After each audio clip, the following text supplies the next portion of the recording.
Hello everyone, I'm your maths mentor Zuha and here I am again with the solution of today's mathematics paper.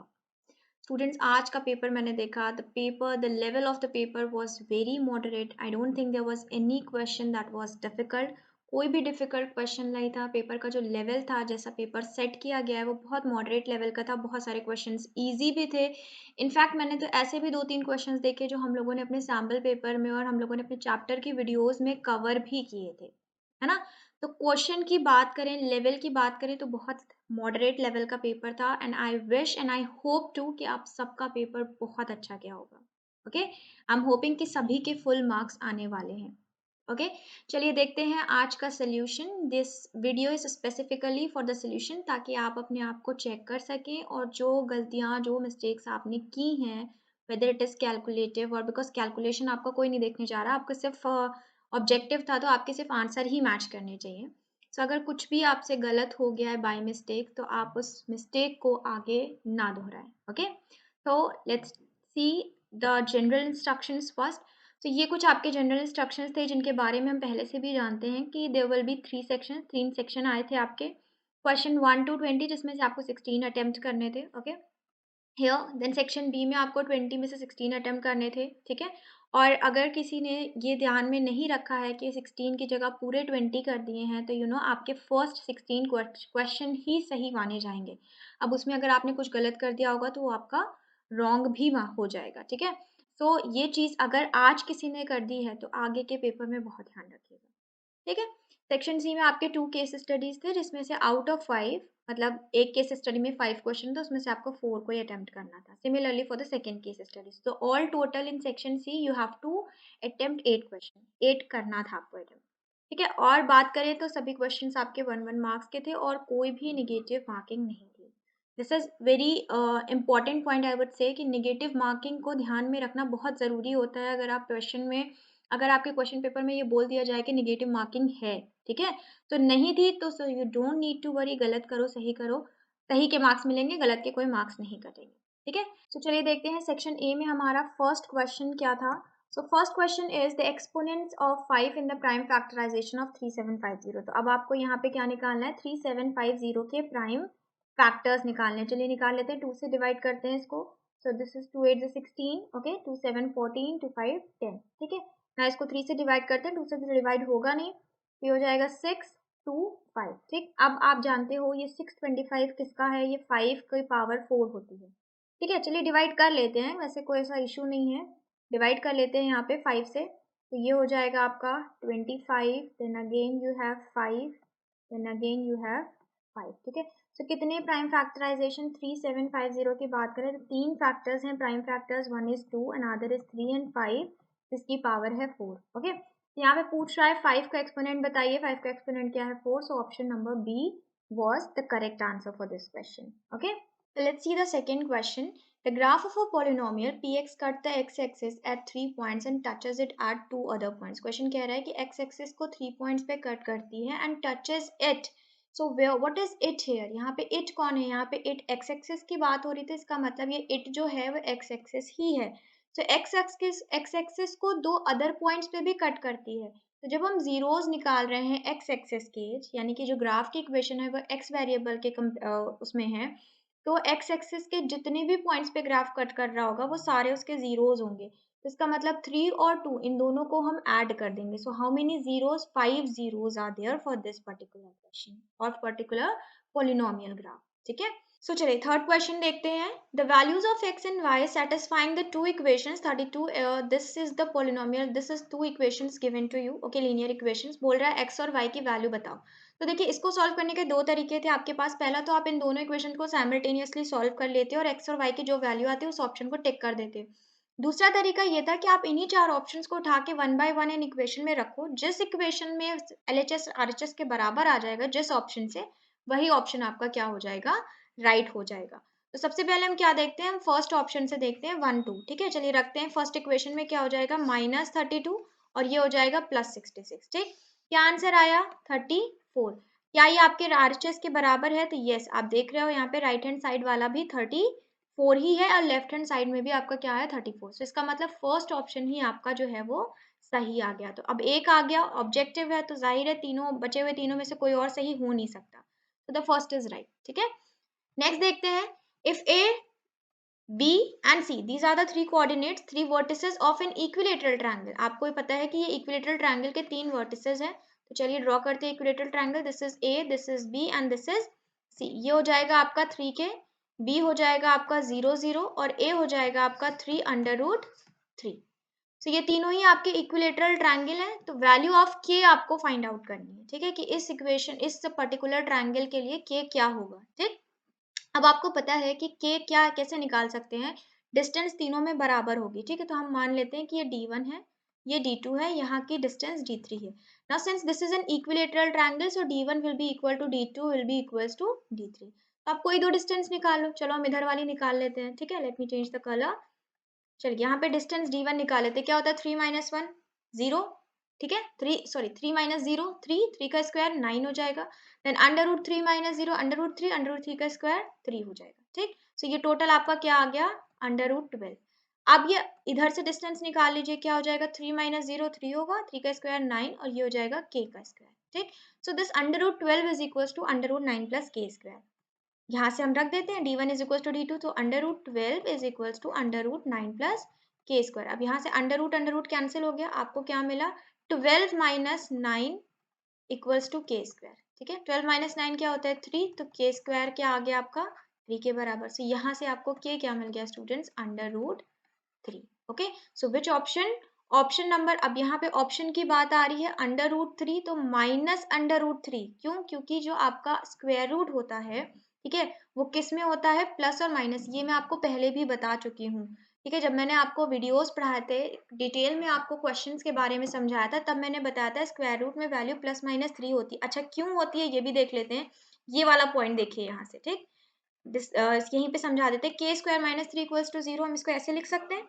ठीक है, क्या हम इसको under root 3 का square लिख सकते हैं? बिल्कुल लिख सकते हैं, सेम ही बात है। ठीक, अब यहाँ पे आइडेंटिटी लगा दीजिए ए स्क्वायर माइनस बी स्क्वायर की। क्या हो जाएगा, एक आपको मिलेगा के माइनस अंडर रूट 3, एक आपको मिलेगा k plus under root 3 equals to 0। अब यहाँ से के की कितनी वैल्यूज आई, दो वैल्यूज आई, एक आई माइनस अंडर रूट 3 और एक i positive under root 3। Positive under root 3 option में नहीं है, माइनस है, तो ऑप्शन सी आपका सही ऑप्शन है इस क्वेश्चन के लिए।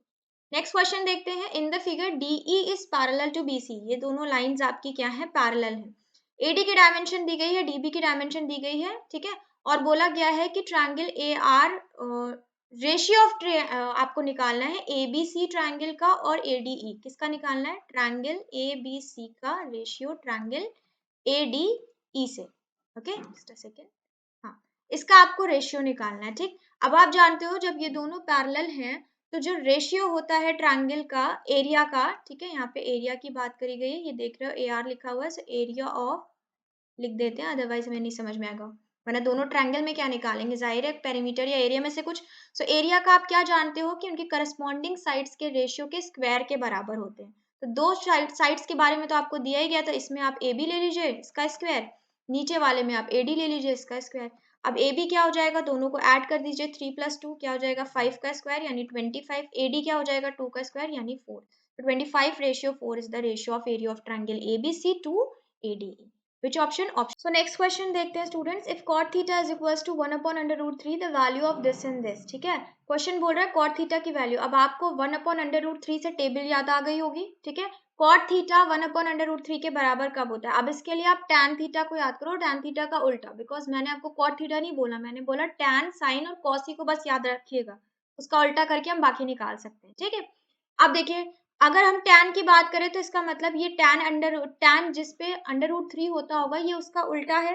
Okay, so under root 3 tan कब होता है, अंडर रूट 3 tan होता है 60 डिग्री के। इसका मतलब cot 60 पे ये आपका क्या हो जाएगा 1 अपॉन अंडर रूट 3 हो जाएगा। राइट, cot 60 पे 1 अपॉन अंडर रूट 3 हो जाएगा। तो इसका मतलब थीटा आपको क्या मिल गया 60 डिग्री।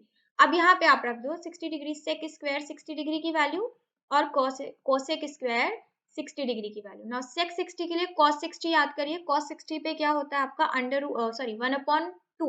ठीक है, तो ये हो जाएगा 2 का स्क्वायर यानी कि 4। कोसेक 60 क्या होता है, कोसेक 60 आपका साइन 60 का उल्टा जो कि होता है अंडर रूट 3/2। अंडर रूट 3/2 का उल्टा कर लीजिए, क्या हो जाएगा 2 अपॉन अंडर रूट 3, इसका स्क्वायर कोसेक स्क्वायर है तो 4 upon 3।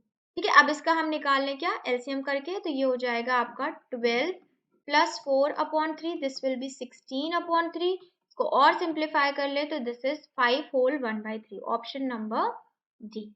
Okay, next, the area of quadrant of a circle where the circumference of the circle is this। quadrant का एरिया निकालिए, circumference ये है, circumference ये है, इसका मतलब ये किसके बराबर है, 2 पाई r के बराबर है। क्वेश्चन ने स्पेसिफाई नहीं किया कि आपको पाई क्या लेना है, so now it's up to you.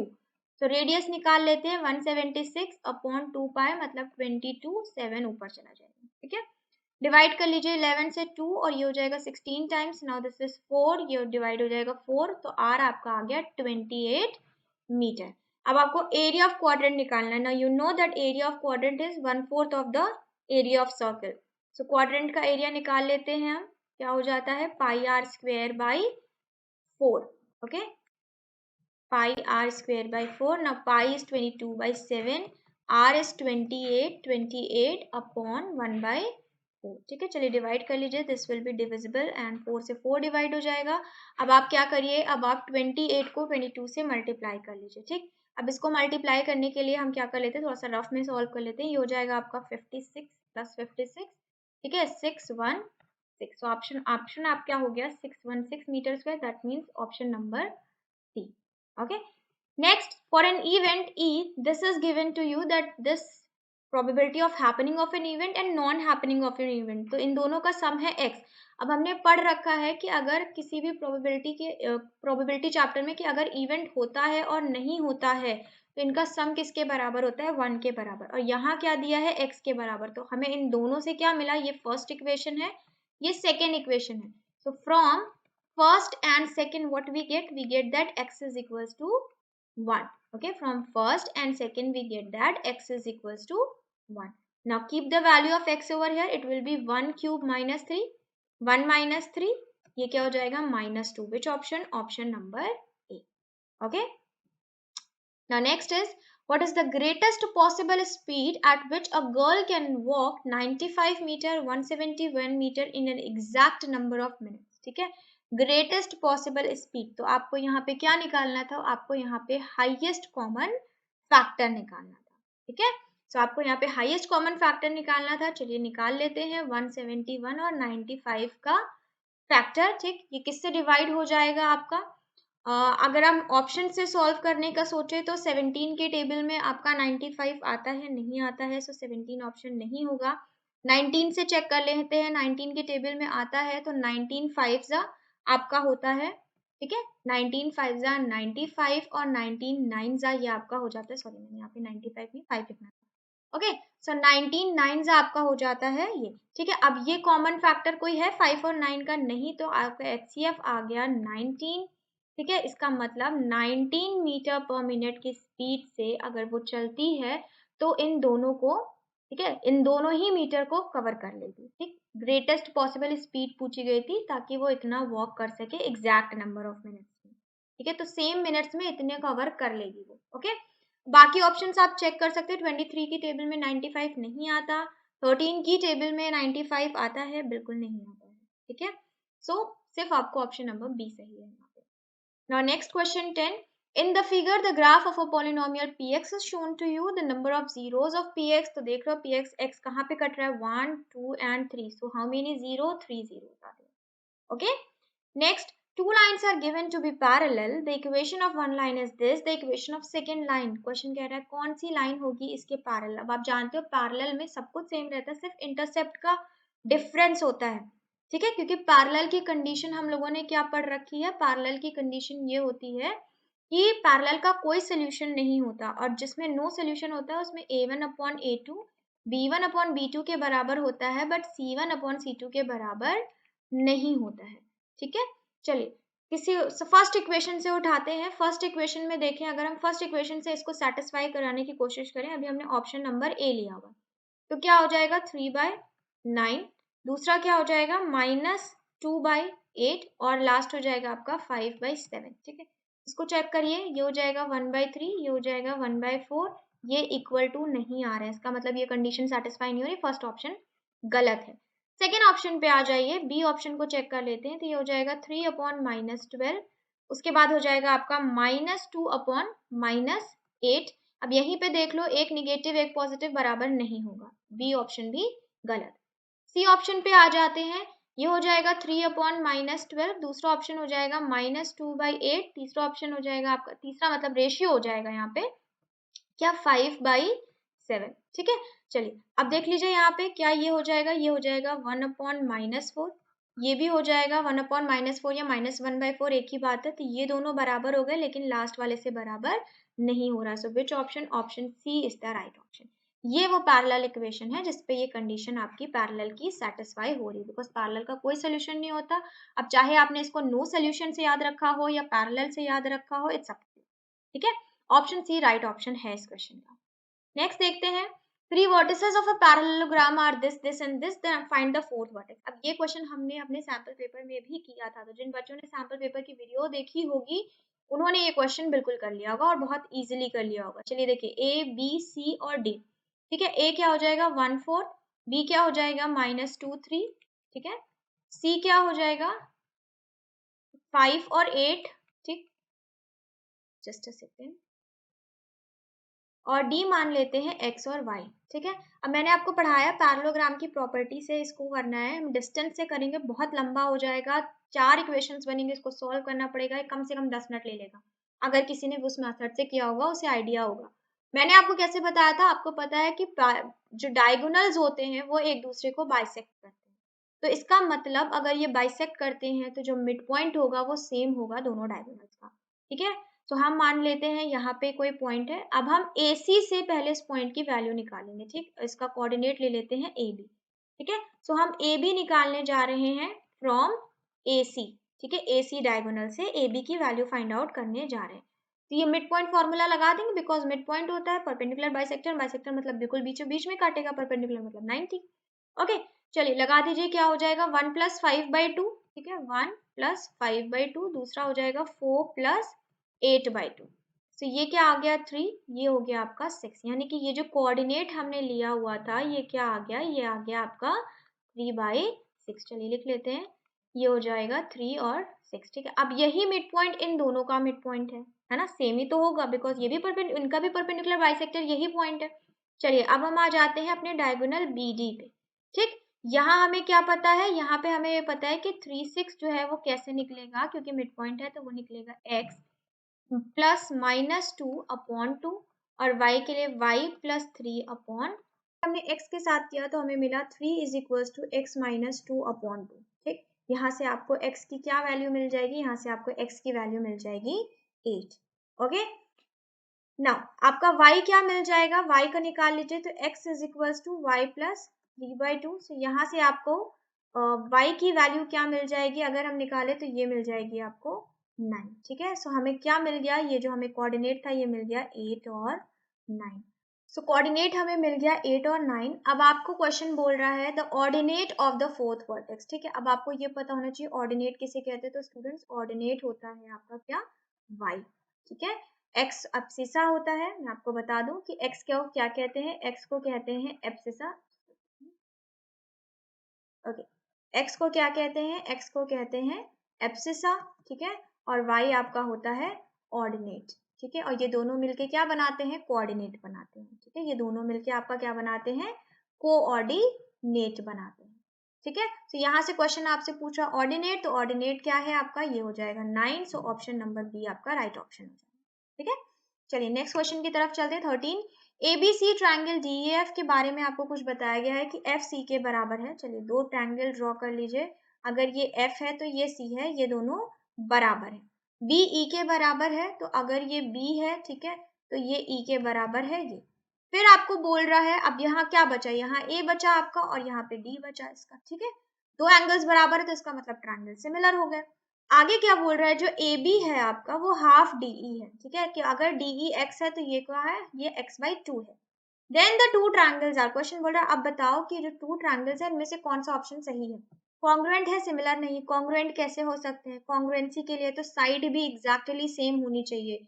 ये अगर पूरी है तो ये आधी एग्जैक्टली सेम तो है ही नहीं, तो फर्स्ट ऑप्शन तो गलत हो गया। ठीक, दूसरा कह रहा है सिमिलर है बट नॉट कॉन्ग्रुएंट, तो ये सही है। क्यों? क्योंकि सिमिलर तो है दो एंगल की क्राइटेरिया से, और कॉन्ग्रुएंट नहीं है क्योंकि साइड्स बिल्कुल सेम नहीं।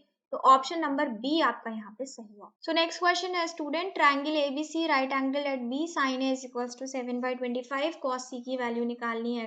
एंगल पे ध्यान दें तो दोनों ही आपके अलग अलग बेस लिए गए हैं, ठीक है।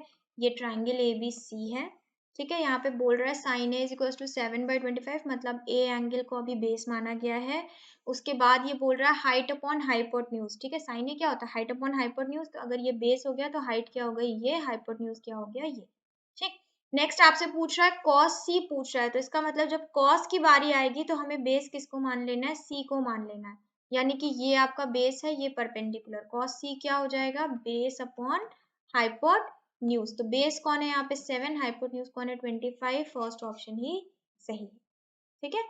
Next question, the minute hand of a clock is 84 centimeter long. The distance covered by the tip of minute hand from 10:10 a.m. to 10:25 a.m. ठीक है। अब बात हो रही है कि क्लॉक है, ठीक है। अभी क्लॉक कितने पे है? 10:10 पे है, ठीक। मान लेते हैं मिनट हैंड की सिर्फ बात करेंगे हम लोग, तो अभी क्लॉक 10 यहाँ पे होता है, ठीक है। सो 10:10 मतलब 2 पे है। 10 मिनट कब होता है? जब बड़ी सुई 2 पे होती है। और 25 कब होता है? जब बड़ी सुई किस पे हो जाती है? 5 पे। तो इसमें कितना मिनट का फर्क है? 15 मिनट का फर्क है, ठीक है। और हर 5 मिनट पे आपका कितना कवर होता है? हर 5 मिनट पे आपका 30 डिग्री कवर होता है। तो इसका मतलब इसके बीच में कितना डिग्री है? 90 डिग्री है, ठीक है। उसके बाद क्वेश्चन बोल रहा है डिस्टेंस निकाल लो कि कितना कवर किया है। तो मतलब हमें ये आर्क की लेंथ निकालनी है। तो लेंथ का फॉर्मूला क्या होता है? θ/360 मल्टीप्लाई 2 पाई आर। आर क्या हो जाएगा? मिनट हैंड सबसे लंबी सुई होती है, तो ये हमारा हो गया आर। ओके, इस तरीके के क्वेश्चन भी करवाए हुए हैं। सो 90/360 मल्टीप्लाई 2 मल्टीप्लाई 22/7 मल्टीप्लाई 84। ओके, सो ये हो जाएगा आपका 4 टाइम्स डिवाइड हो जाएगा, ये आपका 2 टाइम्स, ये आपका 11 इसको डिवाइड कर देगा, ये आपका 12 को कर देगा। तो ये हो जाएगा आपका 132 centimetre, which is option number C. Okay, next question, the probability that the drawn card from a pack of 52 cards is neither an ace nor a spade. Question कह रहा है क्या प्रोबेबिलिटी होगी कि अगर हम कार्ड निकालते हैं वो एस भी नहीं होना चाहिए। कितने एस होते हैं? सबसे पहले याद करो, 4 एस होते हैं, ये नहीं हो सकते। उसके बाद स्पेड कितने होते हैं? स्पेड होते हैं आपके 13। अब 13 में एक एस भी तो होता है, तो वो तो हम पहले ही हटा चुके हैं। तो कितने स्पेड बचे? 12, जो नहीं हो सकते। तो ऑल टोटल 52 में हमें कितने कार्ड्स नहीं लेने हैं? 16 कार्ड्स नहीं लेने। कितना बचा हमारे पास? 12 - 6 6, 4 - 1 36। यानी कि अब 36 में तुम्हारी मर्जी है, तुम कोई भी कार्ड चूज कर सकते हो। तो प्रोबेबिलिटी हो जाएगी 36/52। डिवाइड कर लीजिए, होगा यस होगा, 4 से होगा 9/13। ऑप्शन नंबर ए आपका सही ऑप्शन हो जाएगा, ठीक है। चलिए next, 3 alarm clocks ring their alarms at regular interval, ठीक है। जैसे मैंने बोला था कभी भी क्वेश्चन टुगेदर टुगेदर ये कब होगा, टुगेदर वो कब होगा, हमेशा क्या निकालना है? एलसीएम निकालना है। बस जल्दी से क्वेश्चन देखते ही जिसने एलसीएम निकाल दिया होगा उसका तो सही होना ही होना है। सो 20 25 30 निकाल लीजिए, इसका एलसीएम क्या हो जाएगा? 5 4 5 6, ठीक है। अब इसके बाद फिर से निकाल लीजिए, 2 से कर लेते हैं, 2 5 3, ठीक है। अब देख रहे हो यही नंबर्स रिपीट होके आने, कुछ अलग नहीं आना है। सो 5 2 10, 10 2 20, 25 100, 100 3 300। तो एलसीएम क्या आ गया? 300। अब 300 क्या है? मिनट्स में बा, बिकॉज यहाँ क्या दिए गए क्वेश्चन में? आपको मिनट्स दिए गए। तो ये कितने मिनट्स के बराबर होंगे? ये सॉरी, ये तो मिनट्स हैं ही आपके, कितने आर के बराबर हो जाएंगे अगर हम बात करें, ठीक है। तो ये आपका हो जाएगा ऑलमोस्ट 60 माइनस, यानी कि 5 आर के बराबर। तो 12 नून पे आपकी जो घड़ी थी, ठीक है, बीप हुई थी फर्स्ट टाइम, 5 घंटे बाद दोबारा बीप होगी। तो 12 प्लस 5 कितना हो जाता है? सॉरी, प्लस क्यों करेंगे, घड़ी की बात कर रहे हैं ना। तो घड़ी 24 आर की तो ऐसा तो बताया नहीं है उन्होंने, तो हम इसको 5 ही मानेंगे, बिकॉज यहाँ पे टाइम देख रहे हो आप, 24 का टाइम नहीं है। सो 12 के बाद दोबारा 5 घंटे बाद, यानी कि 5 बजे ही बजेगी। So which option? Option number C आपका यहाँ पे राइट ऑप्शन हो जाएगा, ठीक है। 5 बजे दोबारा ये तीनों घड़ियां एक ही साथ अलार्म बजाएंगी। Next question, a quadratic polynomial the product in sum of whose zeros are 5 and 8, ठीक है। सम और प्रोडक्ट के बारे में बात करी गई है, तो इसका मतलब अल्फा बीटा आपको दिया गया है कि 5 है और अल्फा प्लस बीटा आपको दिया गया है 8 है। ठीक, क्वेश्चन बोल रहा है पॉलिनोमियल इक्वेशन बनाओ। ठीक, अब पॉलिनोमियल ये जो के देख रहे हैं, चलिए इसके बारे में बाद में बात करते हैं, पहले हम पॉलिनोमियल इक्वेशन बनाते हैं। अब इसके लिए आपको अपनी जनरल इक्वेशन का याद होना बहुत जरूरी था, जो मैंने बहुत बहुत बार बताई थी। क्या होती है? X square minus alpha plus beta x plus alpha beta. ठीक है, चलिए रख दिए फटाफट से वैल्यू, क्या हो जाएगा? -8x+5। ये आपकी पॉलिनोमियल इक्वेशन। अब आप अपने ऑप्शन में देखो कौन सी मैच कर रही है, तो फर्स्ट ऑप्शन में मैच कर रही है। अब आप सोचोगे ये के क्या है? सो आपको ये पता है स्टूडेंट्स कि पॉलिनोमियल इक्वेशन को आप किसी भी नंबर से मल्टीप्लाई कर सकते हो, उससे उस पर कोई फर्क नहीं पड़ता। तो यहाँ इन्होंने कोई भी नंबर ले लिया के, जिससे इन्होंने सारी इक्वेशंस को मल्टीप्लाई कर दिया। सो फर्स्ट ऑप्शन हमारा राइट ऑप्शन है। ओके, चलिए नेक्स्ट क्वेश्चन देखते हैं। Point A B lie on a circle with centre O. Point A B ये दोनों सर्किल पे लाई करते हैं और सेंटर उस सर्किल का ओ है। चलिए ठीक है, ये ओ सेंटर है, दिस इज 2 माइनस 3 1। ये बी है पॉइंट, ये सॉरी ये ए है। ठीक है, ए का कोऑर्डिनेट है -1y, बी का कोऑर्डिनेट है 5 और 7। ठीक है, ये सेंटर है। अब आप जानते हो चाहे ए पॉइंट हो, चाहे डी पॉइंट हो, चाहे दुनिया को कोई भी पॉइंट हो, वो सर्किल पे है तो वो सेंटर से बराबर की दूरी पे होगा, यानी कि ये दोनों की जो दूरी है वो क्या है? रेडियस है, और रेडियस बराबर होंगे। अब आपको y की वैल्यू निकालनी, सो इट्स वेरी इजी, दोनों की डिस्टेंस को क्या कर दें हम? इक्वेट कर दें। ठीक है, यानी कि AO का डिस्टेंस जो होगा वो OB के बराबर होगा। ओके, चलिए AO का डिस्टेंस निकाल लीजिए डिस्टेंस फॉर्मूले से। ठीक है, क्या हो जाएगा? 2 माइनस माइनस 1 क्या हो जाएगा? 3 का square 9 minus 3y minus y क्या हो जाएगा? -4y का square which is 16y square. Okay, दोबारा इधर आ जाते हैं ओबी की तरफ।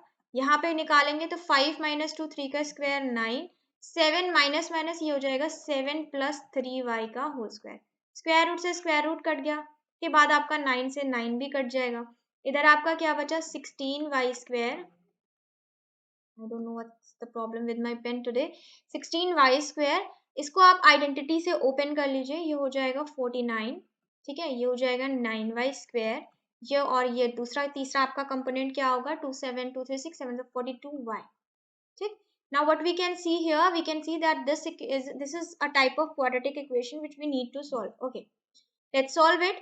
So यहाँ पे आपका क्या हो जाएगा? 16y स्क्वायर से 9y स्क्वायर को सब्सट्रैक्ट कर दीजिए, क्या आंसर आएगा? 7y square. ठीक है, so 7y square minus 42y minus 49 is equals to 0. We can divide this whole equation with 7. Okay, so let's divide this equation with 7. क्या होगा हमारे पास? y square minus 6y minus 7 equals to 0. Okay, now let's further solve it. ठीक है, क्या हो जाएगा? Y square, हम इसको स्प्लिट करते हैं 6y को किसमें? -7y plus y minus 7 equals to 0। अब मैंने ट्रिक बताई हुई थी कि यहीं से डायरेक्ट वैल्यू निकाल लेंगे, एक हो जाएगा आपका 7, एक हो जाएगा -1, y की दो वैल्यूज आएंगे। ठीक है, कौन सा ऑप्शन सही है? -1 7, ऑप्शन नंबर बी सही है, y की ये दो वैल्यू आएंगी। चलिए लास्ट क्वेश्चन देखते हैं सेक्शन सी का, सॉरी सेक्शन ए का। जितने भी बच्चों ने 16 किए हैं वो अपना देख ही चुके होंगे। अगर उन्होंने किसी ने 20 फर्स्ट 20 ही कर दिए हैं तो मैंने बताया ही शुरू में ही वीडियो के कि आपके फर्स्ट 16 ही काउंट किए जाएंगे, उसके बाद के 4 नहीं काउंट किए जाएंगे। चलिए लास्ट क्वेश्चन देखते हैं। Sec theta is equals to √2। ठीक है, चलिए अब इसको क्या कर ले भाई? सेक थीटा के लिए तो मैंने आपको टेबल याद नहीं कराई है, मैंने किसके लिए कराई थी? कॉस के लिए कराई थी। तो हम इसको कर देते हैं कॉस थीटा में, यानी कि 1/√2। तो कॉस थीटा में 1/√2 कब आता है स्टूडेंट्स? कॉस थीटा की टेबल में 1/√2 आता है कॉस 45 पे। ठीक है, तो यहाँ से आपको थीटा मिल गया क्या? यहाँ से आपको थीटा मिल गया 45 डिग्री। ठीक है, चलिए यहाँ पे हम पुट कर देते हैं value 1 plus tan 45 degree upon sine 45 degree. Sine 45 की वैल्यू क्या होती है? साइन 45 की वैल्यू होती है आपकी 1/√2। tan 45 की वैल्यू होती है 1। ठीक, सो ये हो गया 2/√2। विच ऑप्शन? ऑप्शन नंबर ए आपका राइट ऑप्शन हो गया। ओके, चलिए अब हम मूव करते हैं सेक्शन बी की तरफ। सेक्शन बी भी आपका 16 मार्क्स का था। 20 में से आपको कोई भी 16 करने थे। ठीक, जिन्होंने 20 के 20 कर रखे हैं उनके फर्स्ट 16 ही काउंट होंगे। 21 क्वेश्चन आपका आया था, the greatest number which when divides 1251 9377 and 15628 leaves remainder 1 2 and 3। तो रिमाइंडर वाले केस में हमें क्या करना होता है? हमें पहले ही उस रिमाइंडर को सब्सट्रैक्ट कर देना होता है। सो 1251 में 1 रिमाइंडर आया था तो ये 1250 हो जाएगा। यहाँ पे आपका हो जाएगा 9375 और तीसरा नंबर आपका हो जाएगा 1562 3 माइनस करेंगे 5, ठीक है। अब ग्रेटेस्ट नंबर की बात कर रहा है, इसका मतलब हमें इसका हाईएस्ट कॉमन फैक्टर निकालना है, ठीक है। चलिए निकाल लेते हैं हाईएस्ट कॉमन फैक्टर। 5 के डिविजिबिलिटी यहाँ पे फॉलो हो रही है, सबसे पहले 5 से कर लेते हैं डिवाइड। तो ये हो जाएगा 250, ठीक है। यहाँ पे आपका हो जाएगा 40, ये 735 5, ठीक है। ये हो जाएगा 5 3 15, ठीक है। देन 1 2 5, अगेन हम इसको 5 से कर सकते हैं। चलिए 50, यहाँ पे हो जाएगा 3 और ये आपका आएगा 7 35 25, ठीक है। 6 और ये हो जाएगा 2 5, अगेन ये आपका 5 से हो सकता है। चलिए 10, ये हो जाएगा 75, ये हो जाएगा 125, अगेन 5 से कर सकते हैं। 2 15 25, अब देख रहे हैं कॉमन तीनों होने चाहिए, ये दो तो हो रहे हैं, ये नहीं हो रहा है, इसका मतलब HCF खाली आपका यहीं पे रुक जाएगा। तो आपका ये कितना आया 5 की पावर 4, इसका मतलब 625 is the HCF, option number D right option, ठीक है। चलिए next question 22, which of the following can not be the probability of an event, इनमें से कौन सा ऐसा है जो प्रोबेबिलिटी नहीं हो सकती किसी इवेंट की। तो आपको पता है प्रोबेबिलिटी निगेटिव नहीं हो सकती, कोई ऑप्शन निगेटिव है नहीं यहाँ पे। दूसरी प्रोबेबिलिटी 1 से बड़ी नहीं हो सकती, तो ऑप्शन वो ढूंढिए जो 1 से बड़ा हो। ये छोटा है, ये 3%, 0.03, ये भी छोटा है, ये भी छोटा है, सिर्फ ये एक ऑप्शन है जो 1 से बड़ा आएगा, ठीक है। तो इसका मतलब ये किसी भी इवेंट की प्रोबेबिलिटी नहीं हो सकती।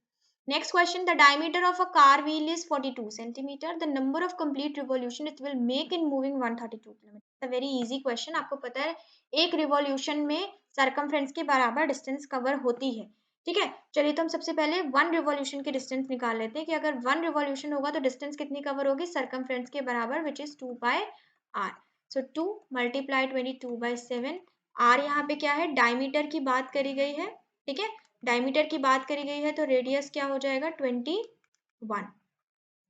तो यहाँ पे आपका आ गया 21 से इसको डिवाइड कर लेते हैं, 3 टाइम्स हो जाएगा। ये आपका क्या आया 6 2 12 132 सेंटीमीटर, यानी कि सॉरी सेंटीमीटर, हाँ सेंटीमीटर ही आएगा।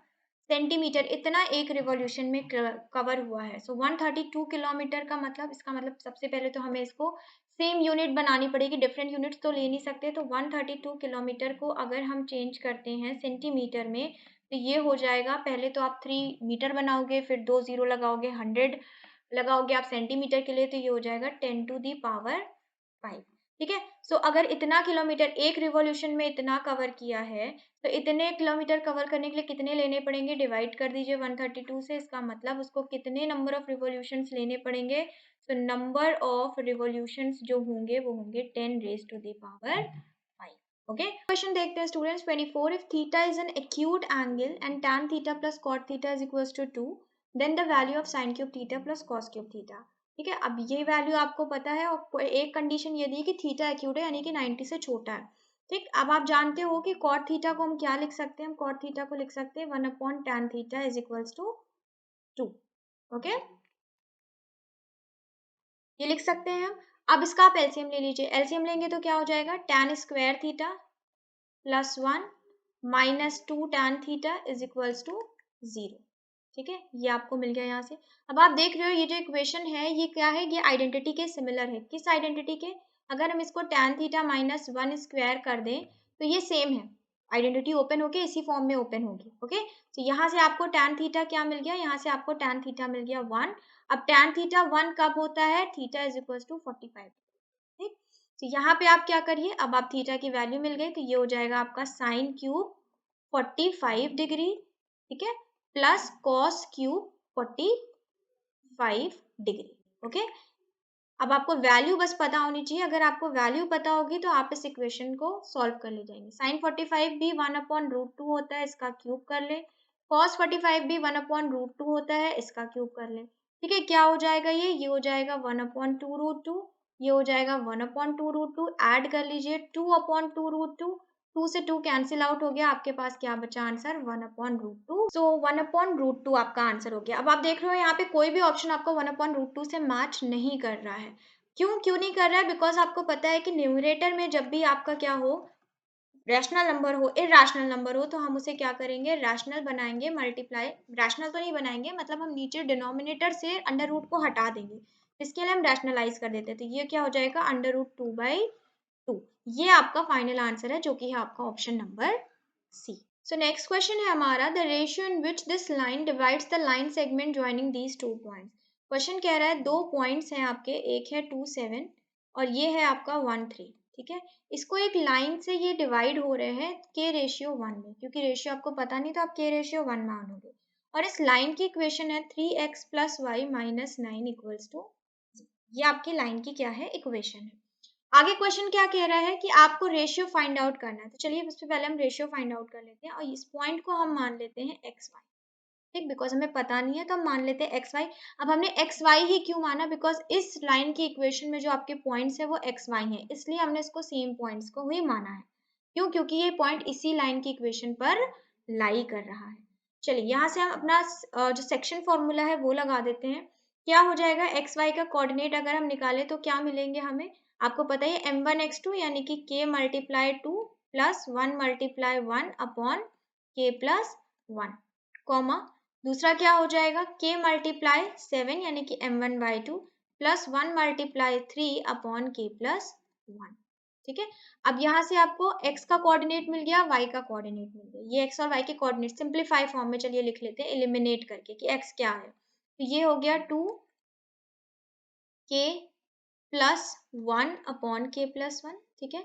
और यहाँ से y क्या मिल गया आपको, 7k + 3 अपॉन k + 1, ये आपको x और y मिल गया। अब आपको पता है मैंने क्या बताया था कि मैंने सेम कोऑर्डिनेट लिया है, क्यों, क्योंकि ये पॉइंट इसी लाइन पे लाई करता है, तो इसका मतलब इस लाइन में अगर हम एक्स वाई की वैल्यू रख देंगे तो हमें k का आंसर मिल जाएगा। चलिए उस लाइन की इक्वेशन में हम वैल्यू रख देते हैं। क्या है आपकी लाइन की इक्वेशन, 3x, यानी x की जगह आपको क्या रखना है, 2k + 1 अपॉन k + 1, ठीक है, प्लस y की जगह सॉरी आपको क्या रखना है, 7k + 3 अपॉन k + 1 - 9 = 0। अब देख रहे हो आप पूरी इक्वेशन आपकी खाली k में कन्वर्ट हो गई। चलिए अब इसको सॉल्व करते हैं, ये हो जाएगा 6k + 3, ठीक है, ये हो जाएगा आपका 7k + 3। अब मैंने k + 1 क्यों नहीं लिखा, बिकॉज वो हम एलसीएम में ले जाएंगे, तो वो आपका हो जाएगा 9k - 9 = 0। मैंने एक स्टेप स्किप कर दिया है, वो जब आप प्रॉपरली सॉल्व करोगे तो आपको समझ में आ जाएगा ये कहाँ से आया। 6k + 7k क्या हो जाएगा, 13k, 13k - 9k हो जाएगा आपके पास 4, 3 + 3 हो जाएगा 6, 6 - 9 हो जाएगा -3, दैट इज = 3। सो k यहाँ से आपका क्या आया, 3/4। So which option? Option number C is the right option. Okay. Next question.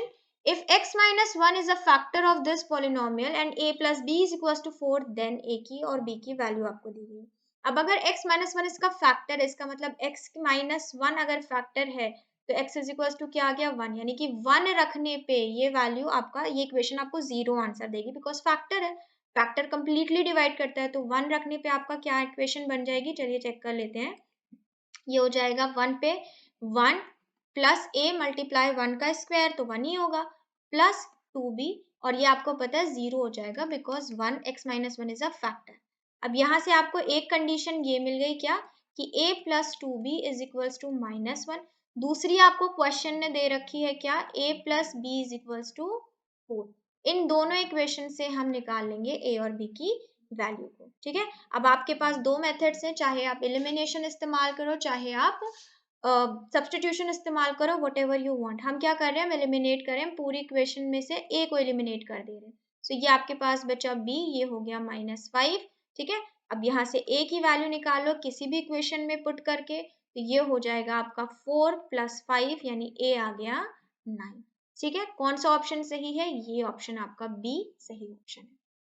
Next देखते हैं, if a and b are two co-prime numbers, then a³ and b³ are। अगर a b दो co-prime number, सबसे पहले तो assume कर लो भाई कौन से दो, चलो मान लेते हैं a आपका को-प्राइम बोल रहा है ना, यानी कि दो जो अगल बगल के प्राइम नंबर्स होते हैं, ठीक है।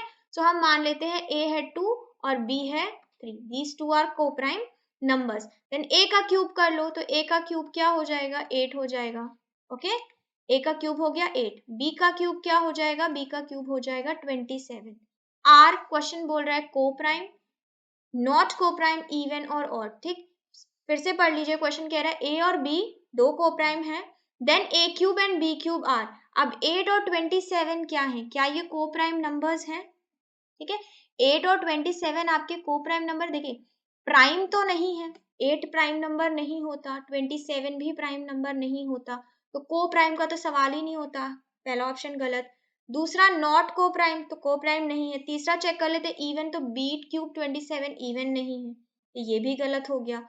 ऑड, 8 ऑड नहीं है, तो आपके पास कौन सा ऑप्शन बचा, option number B, that they are not को prime.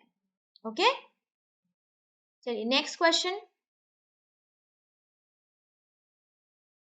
The area of a square that can be inscribed in a circle of area this। ठीक है, क्वेश्चन कह रहा है area of square that can be inscribed in a circle of area. आपको circle का area दिया गया है, ये किसका एरिया दिया गया है, सर्किल का, यानी कि पाई आर स्क्वायर बराबर है आपका 1408/7। तो यहाँ से सबसे पहले हम उस सर्किल का रेडियस निकालिए, तो 22/7 multiply R square equals to 1408/7। 7 से 7 आपका डिविजिबल है, 11 से इसको डिवाइड करिए, 11 से इधर आ जाते हैं 1, ठीक है, 30 बचा आपके पास, 1 to 8 हो जाएगा। अगेन आप इसको डिवाइड कर सकते हो, तो ये हो जाएगा 64। आर क्या हो गया आपके पास, 8 आ गया। ठीक है, अब एरिया ऑफ स्क्वायर निकालना है दैट कैन बी इंस्क्राइब्ड, यानी कि इस सर्किल के अंदर स्क्वायर है। ठीक है, अब इस सर्किल के अंदर स्क्वायर है, तो आपको पता है स्क्वायर का डायमीटर सर्किल के, स्क्वायर का डायगोनल सर्किल के डायमीटर के बराबर होगा, तो सर्किल का डायमीटर क्या हो गया 16। ठीक है, और हमने क्या देखा कि जो डायगोनल होगा स्क्वायर का वो सर्किल के डायमीटर के बराबर होगा। इसका मतलब अगर इसका डायगोनल है √2a, तो हमें क्या पता चल गया, √2a इज इक्वल्स टू 16। तो यहाँ से a क्या आ गया, 16/√2। ठीक, आपको क्या निकालना है, एरिया निकालना है, दैट इज ए स्क्वायर। तो इसको आप स्क्वायर कर दोगे, ये हो जाएगा 16 × 16/2, 2 से ये आपका मल्टीप्लाई हो जाता है। आपको क्या एरिया मिल गया, आपको एरिया मिल गया 128 centimetre square, option number C. Okay, चलिए, और जस्ट अ सेकेंड,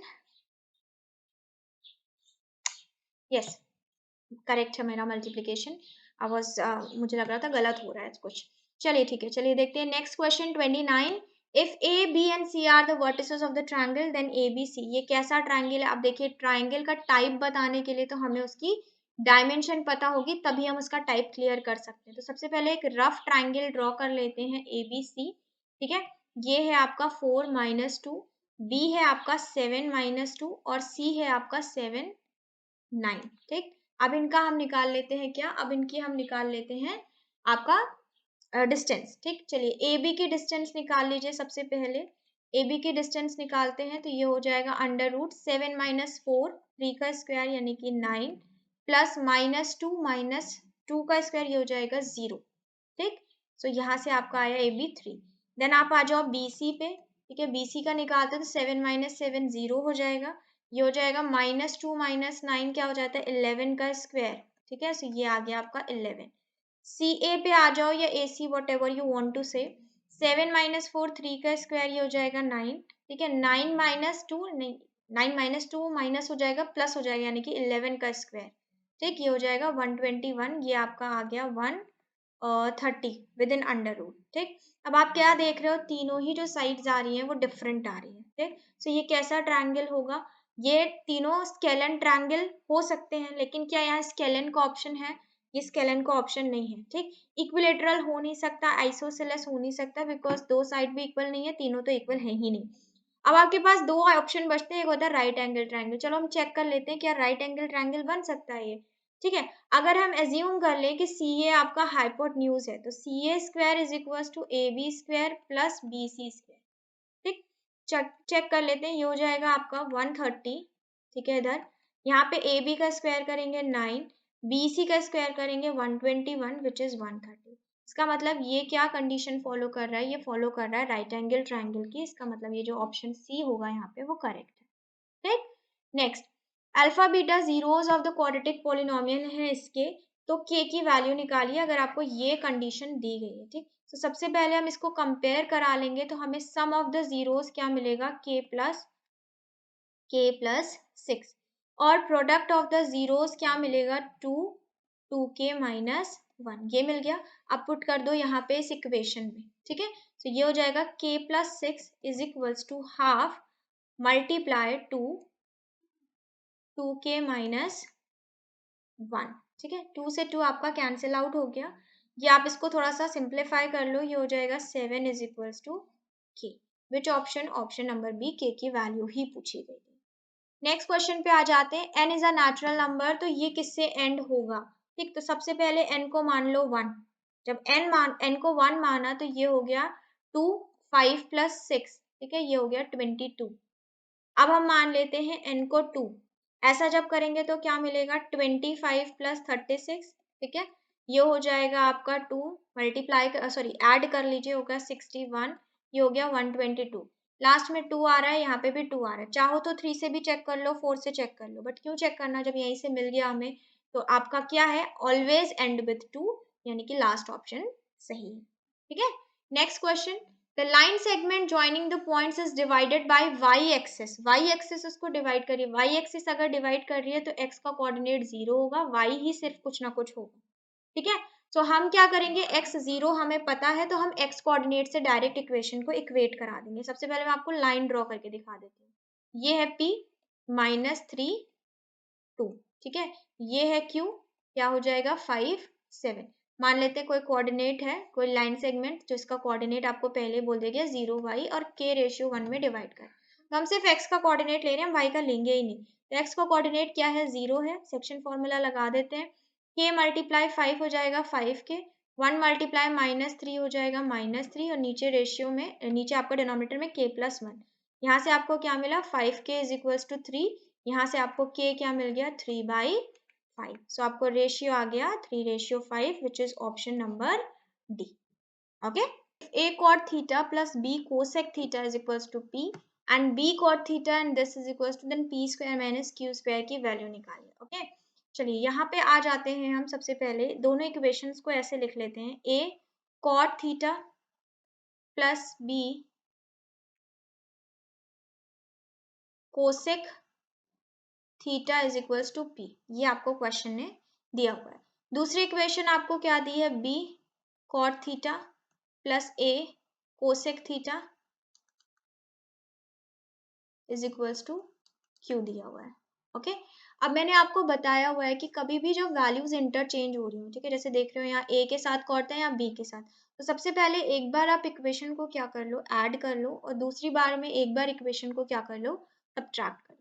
तो हम इसको मान लेते हैं फर्स्ट इक्वेशन, इसको मान लेते हैं सेकेंड इक्वेशन, ठीक।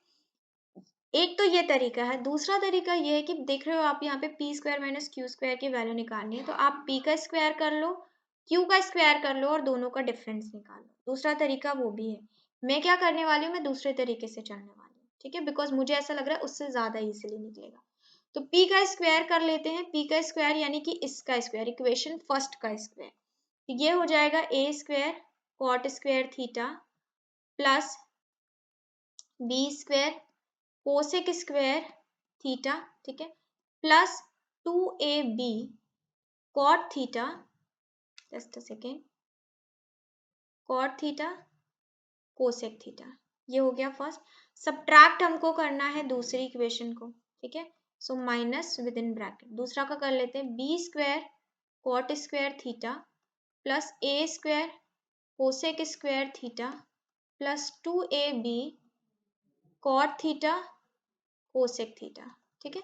जब हम निगेटिव साइन को ओपन करेंगे, ठीक, मैं यही कर ले रही हूँ वरना मुझे बाहर में दोबारा लिखना पड़ेगा, तो ये सारे ही आपके क्या हो जाएंगे, मल्टीप्लाई होके निगेटिव। अब आप देख रहे हो ये और ये वाला टर्म जो है वो एलिमिनेट हो गया। ए स्क्वायर के साथ वाला टर्म को कॉमन ले लेते, ये हो जाएगा cot square theta minus cosec square theta, ठीक है।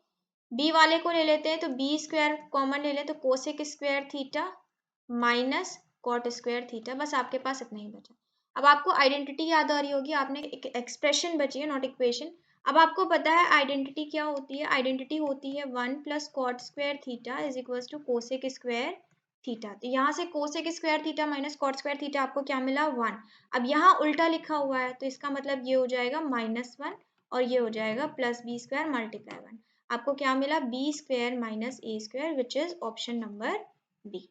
ओके, चलिए next question, if the perimeter of a circle is half that of a square. Question ने बोला सर्किल का पेरीमीटर 2πr जो है वो स्क्वायर के हाफ है। अब हाफ मतलब 4s, ठीक है, स्क्वायर का पेरीमीटर 4s होता है। ठीक, इसको सॉल्व कर लें तो ये आपका 2 से 2 कट गया, यानी कि πr is equals to s। Then the ratio of the area of circle to the area of square. Okay, अब अगर हम इनका एरिया निकाल लेते हैं, चलिए एरिया निकाल लीजिए। एरिया क्या हो जाएगा, area of circle to area of square निकालना है। ओके, सर्किल का एरिया क्या होता है, पाई आर स्क्वायर होता है। स्क्वायर का एरिया क्या होता है, ये होता है आपका एस का स्क्वायर, ठीक है, यानी कि साइड का स्क्वायर। यहाँ आपका पाई आर स्क्वायर है, एस हो जाएगा, अगर यहाँ पे एस का स्क्वायर कर ले तो ये हो जाएगा पाई स्क्वायर आर स्क्वायर। ठीक, pi square R square. So R square आपका कट गया, एक पाई से पाई कट गया, नीचे अगर 22/7 है तो ये हो जाएगा 7/22। क्या आया आपका answer, last option, option number D, 7/22। ठीक है, next, a dice is rolled twice, the probability that 5 will not come up either time is। दोनों में किसी भी डाइस पे 5 नहीं आएगा, तो 5 नहीं आएगा, इसकी कितनी कंडीशन होती है। चलिए पहले आउटकम्स लिख लें। देखिए, या तो 5 इस तरीके से कितने आउटकम्स बनते हैं हमारे, 5-1 5-2 करके, ठीक है, 5-1 5-2 करके कितने आउटकम्स बनते हैं, ये हमारे बनते हैं टोटल 6 इस तरीके से। उसके बाद आप जानते हो कि अगर 1-5 आया, 2-5 आया, ठीक है, 3-5 आया, ठीक, 4-5 आया, ओके, और 5-5, वो तो 5-5 वाले इस वाले में आ ही चुका होगा, तो 5-5 नहीं लेंगे हम, क्या लेंगे, 6-5 लेंगे। ठीक, ये है, ये कितने हो गए, 5। तो टोटल कितने हैं जो हमें एलिमिनेट, इन सबको तो एलिमिनेट करना है, तो इसका मतलब 11 आउटकम्स हमारे नहीं आ सकते। और दो डाइस में टोटल आउटकम्स कितने होते हैं, 36, इसमें 11 एलिमिनेट कर दे तो हमारे पास क्या बचता है, 25। तो पॉसिबिलिटी क्या हो जाएगी, 25/36। ठीक है, ये आपकी हो गई possible. Next question, the LCM of two numbers is 2400, which of the following can not be their HCF. अब आपको पता है स्टूडेंट्स की प्रोडक्ट ऑफ एचसीएफ और एलसीएम प्रोडक्ट ऑफ नंबर्स के बराबर होता है, ये फॉर्मूला हमने पढ़ रखा है। दूसरी चीज हम क्या जानते हैं कि उन दोनों नंबर का कॉमन डिवाइजर होता है एचसीएफ। ठीक है, तो अगर उन दोनों नंबर का कॉमन डिवाइजर होता है तो उसका मतलब उसके लीस्ट कॉमन मल्टीपल का भी कॉमन डिवाइजर होगा, तो डिवाइड कर सकता है उसको। तो इन चारों ऑप्शन में से जो भी आपके 2400 को डिवाइड नहीं कर पाएगा वही आपका करेक्ट ऑप्शन होगा। तो 300 कर लेता है बिकॉज 3 की टेबल में 24 आता है, 400 भी कर लेगा बिकॉज इसकी टेबल में भी आता है, 500 ये नहीं कर पाएगा बिकॉज 5 की टेबल में 24 नहीं आता। तो यही ऑप्शन आपका राइट ऑप्शन है कि ये एचसीएफ नहीं हो सकता, बाकी सारे हो सकते हैं। Okay okay, next question we have PA and QB are से परपेंडिकुलर। देखिए आपको ये पता है कि ये तीनों ही परपेंडिकुलर हैं, ये क्वेश्चन ने आपको दिया हुआ है, ठीक है, और x यहाँ पे 8 सेंटीमीटर है, z यहाँ पे 6 सेंटीमीटर है। ठीक है, अब इस क्वेश्चन में, इस टॉपिक में हम सिमिलैरिटी कॉन्सेप्ट का यूज करने वाले हैं। देखिए दोनों ट्रायंगल, सबसे पहले हम बात करेंगे triangle PAC and triangle QBC की। ठीक है, अब ये दोनों ट्रायंगल सिमिलर है, क्यों, 90 डिग्री बराबर है और सी एंगल कॉमन है। So by the criteria of angle the two triangles are similar. अब हम इससे लगाएंगे बेसिक प्रोपोर्शनैलिटी थ्योरम, जिसके हिसाब से y अपॉन x का जो रेशियो है, ठीक है, y अपॉन x का जो रेशियो है वो किसके बराबर होगा, BC अपॉन AC के बराबर होगा। ठीक, ये हमारी फर्स्ट इक्वेशन हो जाती है। उसके बाद हम दूसरा कॉन्सेप्ट सिमिलैरिटी का लगाने वाले हैं in triangle ARC and triangle AQB में। ठीक है, जब हम यहाँ लगाएंगे तो y अपॉन z का जो रेशियो होगा वो किसके बराबर होगा, AB बाय AC के बराबर होगा। ठीक है, ये हो गई हमारी सेकेंड इक्वेशन। अब हम फर्स्ट और सेकेंड इक्वेशन दोनों को ऐड कर देंगे। ओके, दोनों को ऐड कर दीजिए, क्या मिलेगा, y upon x plus y upon z is equals to BC upon AC plus AB upon AC। ठीक है, ये मिला हमें AB अपॉन AC।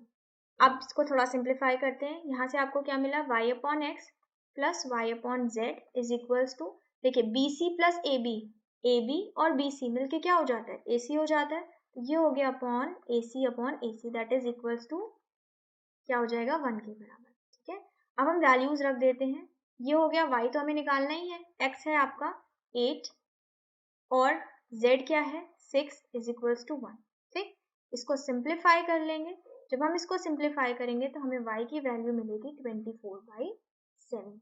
ठीक है, सो आपका कौन सा ऑप्शन सही है? आपका ऑप्शन नंबर है। ट्रायंगल ABC में ABC के बारे में आपको पता है और ये पता है C माइनस बी आपका 9 डिग्री के बराबर है। ठीक है, सो C माइनस बी निकाल लेते हैं। सबसे पहले y माइनस बी हो जाएगा 3x minus 2 is equals to 9, ये आपको दिया गया है। ना y minus 3x plus 2 is equals to 9 degree, ये हो जाएगा। अब क्या मिला आपको? y minus 3x is equals to 7 degree. y की वैल्यू यहाँ से क्या हो गई? 7 डिग्री प्लस 3x।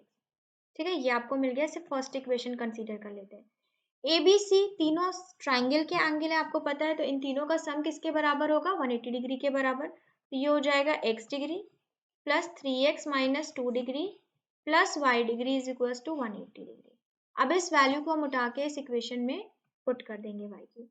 तो ये हो गया 4x minus 2 plus 7 plus 3x is equal to 180 degree.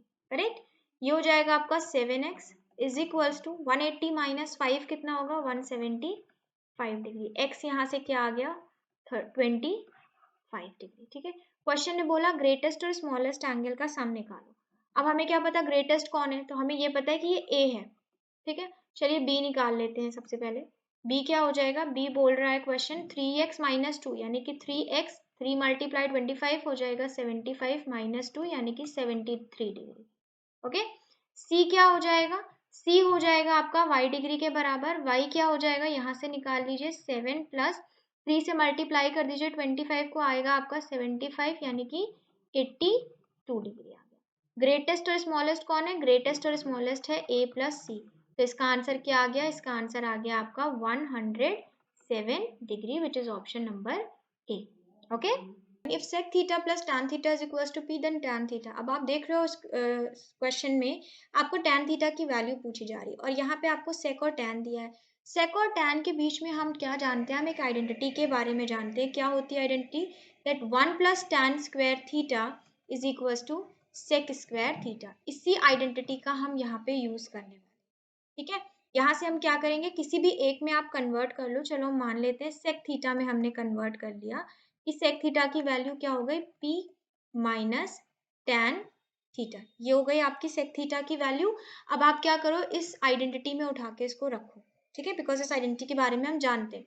So 1 plus tan square theta is equal to sec की जगह आप रख दीजिए p माइनस टैन थीटा का होल स्क्वायर। ठीक है, अब हम अपनी इस इक्वेशन को जो है इसको हम सिंप्लीफाई करेंगे। ये हो जाएगा टैन स्क्वायर थीटा, ये हो गया आपका पी स्क्वायर। ठीक है, ये हो गया आपका टैन स्क्वायर थीटा और ये हो गया आपका minus 2p tan theta. Tan square से टैन स्क्वायर आपका एलिमिनेट हो जाएगा। क्या बचा आपका? 1 minus P square equals to minus 2p tan theta. ठीक है, यहाँ से अगर हम टैन थीटा की वैल्यू निकाल लें तो क्या हो जाएगा? 1 minus P square minus 2p। Okay, negative sign के साथ आ रहा है। अगर हम निगेटिव साइन नहीं चाहते हैं तो हम अपने निगेटिव साइन को ऊपर मल्टीप्लाई कर दें। इससे हमें क्या मिलेगा? P square minus 1 upon 2p। अब यहाँ से कौन सा ऑप्शन सही है? यहाँ से आपको ऑप्शन नंबर बी सही है, बिकॉज फर्स्ट वाले में आपका प्लस आ रहा है, यहाँ माइनस है, तो ऑप्शन नंबर बी आपका राइट ऑप्शन है। ओके, नेक्स्ट क्वेश्चन देखते हैं, सेक्शन बी का last question. The base BC of an equilateral triangle ABC lies on y axis. ठीक है, अगर ये आपकी x और y एक्सिस है तो क्वेश्चन कह रहा है जो बेस BC है, ये बेस BC इक्विलेटरल ट्रायंगल का y एक्सिस पे लाई करता है। The coordinates of the CR, ठीक है, C के कोऑर्डिनेट्स आपके हैं क्या? 0 माइनस 3। ठीक है, उसके बाद if the origin is the mid point of the base BC। अब 0 माइनस 3 है स्टूडेंट्स, निगेटिव कहाँ पे होता है y? जब हम नीचे की तरफ जाते हैं। तो हमें फिगर को थोड़ा सा चेंज करना पड़ेगा। ओके, जस्ट अ सेकेंड, चलिए फिगर फिर से ड्रॉ करते हैं। ये आपकी एक्सेस है। -0 - 3 का मतलब क्या है कि 0 x तो है ही नहीं, लेकिन y क्या है? -3, तो y -3 यहाँ पे आएगा। ठीक है, चलिए मान लेते हैं ऐसा है equilateral triangle.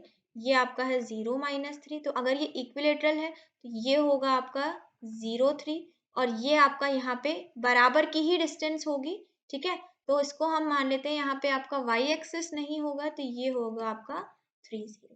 Okay, if origin is the mid point of the base BC, origin है मिड पॉइंट, तो मैंने बिल्कुल सही फिगर ड्रॉ किया है क्यों ड्रॉ कर लिया? क्योंकि पहले ही उसने बोल दिया कि इक्विलेटरल ट्रायंगल है।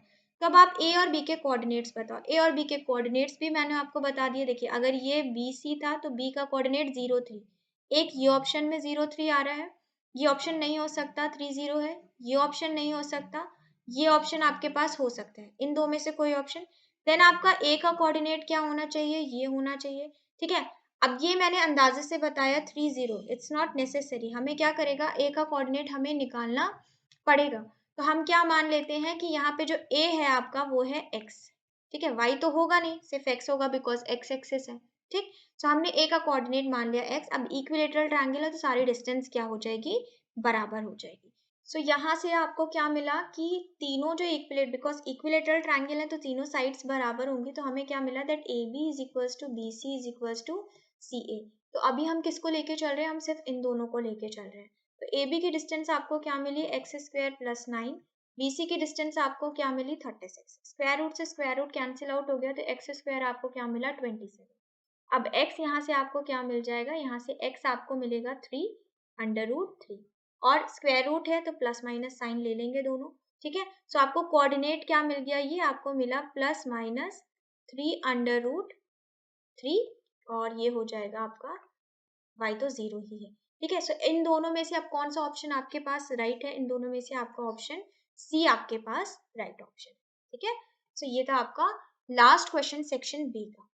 चलिए अब अगर सेक्शन बी में बात करें तो आई थिंक सिर्फ ऐसे दो क्वेश्चन मुझे मिले, एक ये वाला और एक आपका था रेशियो जिसमें आपको लाइन की इक्वेशन दी गई थी। सिर्फ ये दो क्वेश्चन ऐसे थे जो थोड़ा सा इनका लेवल आपका हाई था। अदरवाइज क्वेश्चन ऐसे नहीं थे जो आप सॉल्व नहीं कर सकते बिकॉज कॉन्सेप्ट पे बेस्ड थे।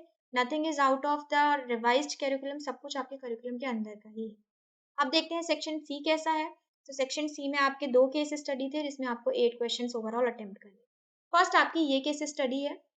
A book store shopkeeper gives books on rent for reading. Rent के लिए वो बुक देता है। सारी बुक्स अवेलेबल हैं, fiction, stories and quizzes etcetera.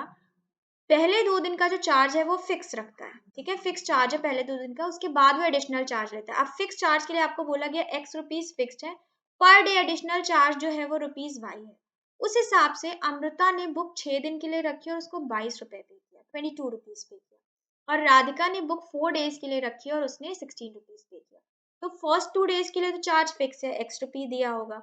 अब राधिका ने एक्स्ट्रा कितने दिन रखा? 4 दिन रखा और पर डे उसको y रुपीज और पे करना पड़ा। तो कितना पे करना पड़ा? 4y, टोटल मिला के 22। ठीक है, ये फर्स्ट इक्वेशन हो गई अमृता के लिए। दूसरा हम राधिका के लिए निकाल ले तो फिक्स x, 2 दिन के लिए तो x ही रुपीज देना पड़ा होगा, बाकी उसने 2 दिन और एक्स्ट्रा रखा। ठीक है, तो ये हो जाएगा 2y is equal to total 16। So Radhika की क्या इक्वेशन आ गई? x + 2y = 16। अब इस पे बेस्ड हमें अपने क्वेश्चंस के आंसर देने।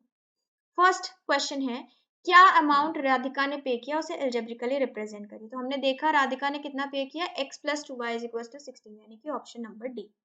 नेक्स्ट क्वेश्चन पे आते हैं, अमृता ने कितना पे किया? तो हमने देखा कितना पे किया था अमृता ने, चलिए देख लेते हैं। x + 4y = 22। ठीक है, so x + 4y = 22, option number C. ठीक है, नेक्स्ट क्वेश्चन पे आते हैं, what is the fix charge for a book. Question कह रहा है फिक्स्ड चार्ज क्या है बुक का। तो इसके लिए हम क्या करें, अपनी इन दोनों इक्वेशंस को यहीं पे साइमल्टेनियसली सॉल्व कर लें। ठीक है, अगर हम ऐसा करते हैं कि हमें फिक्स चार्ज निकालना है, चलिए हम एलिमिनेशन का इस्तेमाल करते हैं, इक्वेशंस को माइनस करते हैं। आपका x कट गया, यहाँ से आपको मिला 2y, यहाँ से आपको मिला 6। ओके, y क्या आ जाएगा? 3। अब आप इन दोनों में से किसी भी इक्वेशन में रख दो और y की x की वैल्यू, बिकॉज आपको फिक्स चार्ज निकालना है। चलिए हम रख देते हैं किसी में, हम इसमें रख देते हैं। ठीक, सो x + 6 = 16। तो यहाँ से x की वैल्यू क्या आ गई? 10 रुपीज आ गई। ठीक है, सो हमने x निकाला 10, y निकाला 3। Let's move back to the question. Question number 43, what was the fix charge? The fix charge was ₹10, option number B. Next, what are the additional charges for subsequent days. Additional कितने charges pay करने पड़ रहे थे? 3 rupees पे करने पड़ रहे थे, y की वैल्यू 3 थी। Next, what is the total amount paid by both if both of them have kept the book for 2 more days. ठीक है, तो 22 रुपए थे अमृता के। ठीक है, ऑलरेडी जो जितने दिन उसने रखे 6 डेज के लिए। अब अगर वो 2 दिन और एक्स्ट्रा रखती है तो पर डे उसको 3 रुपये ज्यादा देना पड़ता है, तो 2 दिन में 6 रुपीज ज्यादा देना पड़ेगा, तो इसका अमाउंट हो गया 28 रुपीज। ओके, राधिका ने कितने दिन रखे हुए थे? राधिका ने जितने भी दिन रखे उसको अमाउंट देना पड़ रहा था 16। अब वो 2 दिन और ज्यादा रखेगी तो उसको 6 एक्स्ट्रा देना पड़ेगा, दैट इज 22। क्वेश्चन बोल रहा है टोटल अमाउंट निकालिए, तो इन दोनों को टोटल कर लीजिए। क्या आंसर आया आपके पास? 50 रुपीज। 50 रुपीज उसको एक्स्ट्रा देने पड़ रहे थे। What is the total amount by paid by both if the both of them have kept the book for 2 more days? तो ऑलरेडी जितना अमाउंट था हमने उसमें 2 दिन के अमाउंट्स को और ऐड कर दिया, तो हमें उसको कितना देना पड़ रहा है? दोनों लोग कितना देंगे? दोनों लोग मिला के देंगे आपका कितने rupees? 50 rupees. So which option? Option number C आपका यहाँ पे राइट ऑप्शन है। ओके, चलिए ये थे आपके 5 क्वेश्चन। अब हम मूव करते हैं नेक्स्ट केस स्टडी पे। Second, a farmer has a field in the shape of a trapezium whose map with scale is 1 centimeter equals to 20 metre. इस मैप उसने आपको क्या बनाया? उसने स्केल, जैसे प्लान बनता है, नक्शा बनता है, वैसे ही आपका कि जो स्केल रखी गई है 1 सेंटीमीटर वो 20 मीटर्स के बराबर है in real. The field is divided into 4 parts bye joining the opposite vertices. तो ट्रेपेजियम के शेप में this is 10 centimetre, this is 5 centimetre.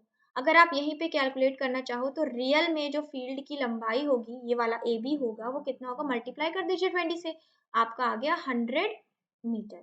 इसको भी मल्टीप्लाई कर दीजिए तो ये आपका कितना आ गया? 200 मीटर आ गया। ओके, चलिए क्वेश्चन देखते हैं क्या है क्वेश्चन में हमारे।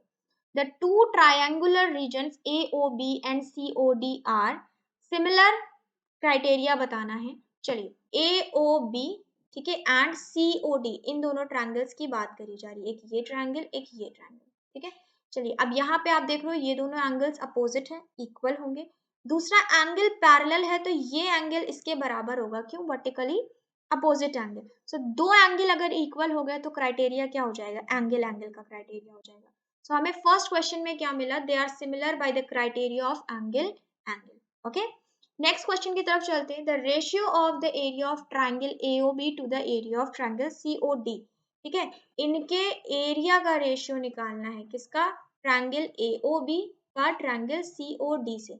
तो अगर हमको इनकी कोई भी साइड पता होगी तो इसके करस्पॉन्डिंग साइड के रेशियो के स्क्वायर के बराबर हमारा आंसर होगा। चलिए बैक टू फिगर चलते हैं, देखते हैं कि क्या साइड आपको कोई पता है।